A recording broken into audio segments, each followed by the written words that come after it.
Assalamualaikum warahmatullahi wabarakatuh. Waalaikumsalam. Terima kasih disampaikan kepada Ustaz melalui majelis ini yang selalu mengajak kami anak muda semangat ikut pengajian. Ustaz, saya juga salah satu punya hobi trail, Ustaz. Masya Allah. Ustaz tadi mau trail. Ya. Kami nge-trail ini kan kadang-kadang Ustaz. Lebih ekstrim lagi ya? Iya. Pinginnya pagi. Kadang-kadang di perjalanan kan najis. Kan ada sholat zuhur, sholat asar. Oke. Seandainya bernajis dan mendapati sungai, macam mana kami harus melakukan sholatnya, Ustaz? Itu yang pertama. Ya. Terus yang kedua, kami anak muda ini kan sering juga perjalanan, Ustaz.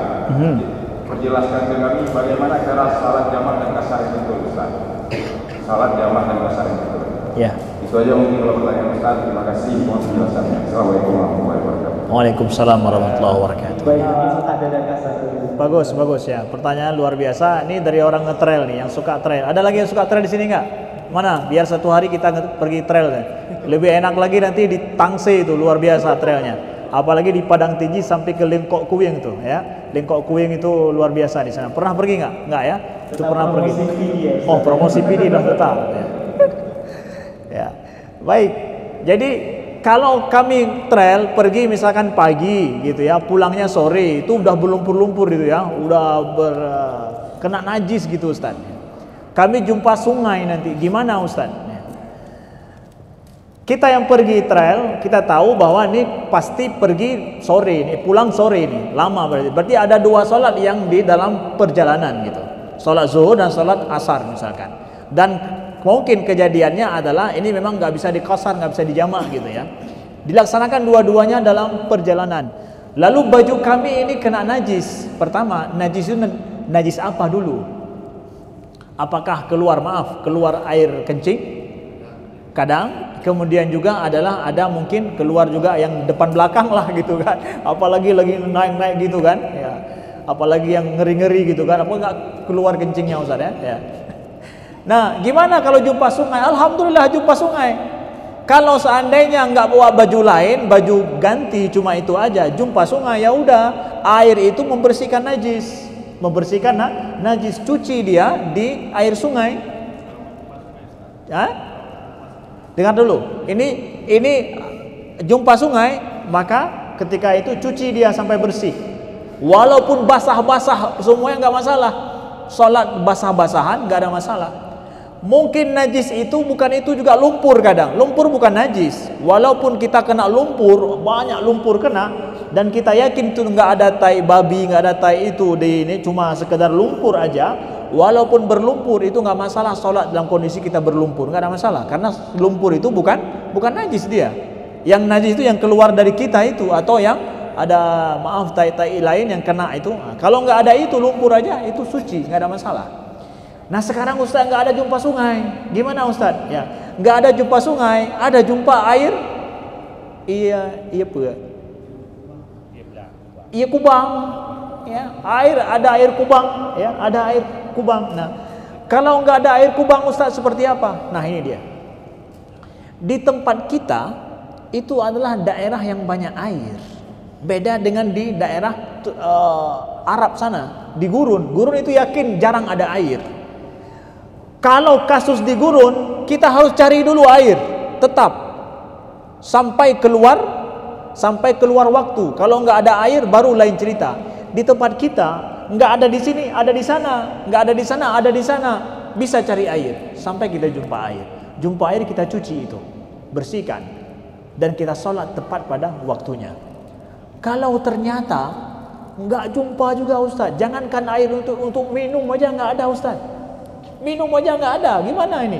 Ya, kalau saya cari terus nanti ini udah jam 2 Ustaz, jam 3, sebentar lagi mau asar ini, zuhur saya ini. Gimana mau minum aja nggak ada air, udah tayamum aja. Tayamum Ustaz? Iya. Udah cari air kemana-mana tidak ada, waktu sholat udah mau habis, udah tayamum. Tayamum. Jadi saya sholat dengan kondisi yang seperti itu. Kalau dia nggak bisa dilepas, betul-betul memang ini kena, semua kena, udah sholat dalam kondisi seperti itu. Ya kalau nggak ada lain dipakai. Kalau nggak ada baju kawan sebentar pinjam, ada 2 baju pinjam sebentar, saya lepas ini, udah ini aja. tutup aurat aja secukupnya, lepaskan yang bernajis. Kalau nggak ada juga, sendirian saya Ustaz, yang lain sudah pada pulang, saya tinggal sendiri, ya udah terpaksa pakai baju yang ada. Dalam kondisi seperti itu tayamum saja. Walaupun begitu tetap sholat menghargai waktu namanya. Itu sholat menghargai waktu. Nanti ketika sampai ke rumah semuanya sudah beres, tuh ambil sholat yang tadi itu, yang kita laksanakan dalam kondisi serba terpaksa itu. Yang sholat tetap tayamum aja, kemudian sholatnya tetap. Nanti itu kita ambil balik. Itu sholat menghargai waktu. Yang kalau misalkan kita pulang dalam perjalanan, kita meninggal, kita nggak dianggap meninggalkan sholat. Kenapa? Sebisa mungkin saya telah melaksanakannya. Kalau ada umurku masih panjang sampai ke rumah, udah kita sempurnakan sholat itu. Itu ya. Kemudian kalau seandainya ini mau dalam perjalanan safar nih, sering kita alhamdulillah saat ini memang safar ke sana kemari ya. Gimana Ustaz cara kita jamak dan qasar sholat? Bagi orang yang safar kawan-kawan, kalau kita melaksanakan perjalanan dalam mazhab Imam Syafi'i itu 85 km kita melaksanakan perjalanan. Kalau perjalanan kita ke sana jaraknya 85 km bahasa kita sekarang, seperti Banda Aceh Sigli itu bahkan 100 kilo, nah itu boleh kita jamak qasar sholat. Tapi kalau kurang dari situ perjalanan kita, maka tidak boleh jamak qasar sholat. Nah, bagaimana syarat saya jamak qasar salat?